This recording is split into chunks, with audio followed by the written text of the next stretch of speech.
Students, आज हम पढ़ेंगे balance of water and solutes in body के बारे में। सबसे पहले ये देख लेते हैं कि सॉल्यूट्स हैं क्या।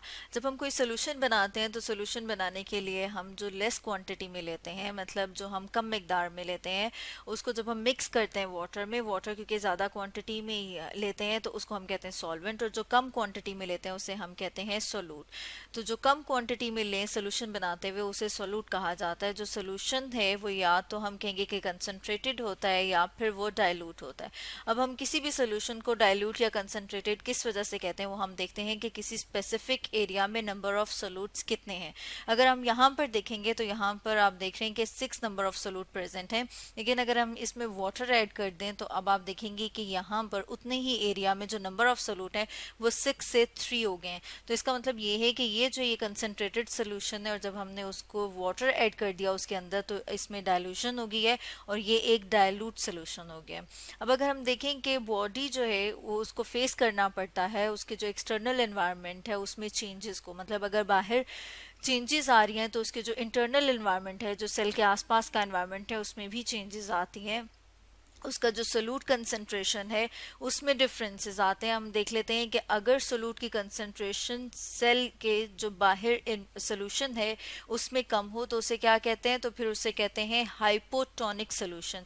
और अगर हाइपोटोनिक सोल्यूशन होगा तो उसकी वजह से जो वाटर है वो मूव करेगा सेल के अंदर, और जब सेल के अंदर वाटर मूव करेगा तो उसकी मूवमेंट की वजह से जो सेल का साइज है वो ज़्यादा हो जाएगा, और वो सेल फूल जाएगा, मतलब वो सेल स्वेल कर जाएगा। जैसे आपने इस डायग्राम में देखा है कि यहाँ पर ये जो, अगर हम डॉट्स की बात करें, ये क्या है, ये सॉल्यूट्स हैं, और इनके नंबर को देखें तो ये बाहर जो सोल्यूशन है सेल के इसमें कम है और सेल के अंदर ज़्यादा है।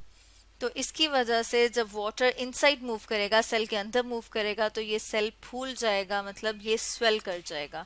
अगर हम बात करें हाइपरटोनिक सोल्यूशन की तो ये कौन सा सोल्यूशन होता है जिसमें हम कहते हैं कि सेल के जो आसपास सोल्यूशन है उसमें अगर सोल्यूट की कंसंट्रेशन ज़्यादा हो, अगर सोल्यूट की कंसंट्रेशन ज़्यादा हो, जैसे आप इस डायग्राम में देख रहे हैं कि ये जो नंबर ऑफ बॉल्स या ये जो हमें छोटे छोटे से पॉइंट्स नज़र आ रहे हैं ये सेल के बाहर जो सोल्यूशन है उसमें ज़्यादा है, तो उसकी वजह से क्या होगा कि वाटर जो है वो सेल के अंदर मूव कर जाएगा।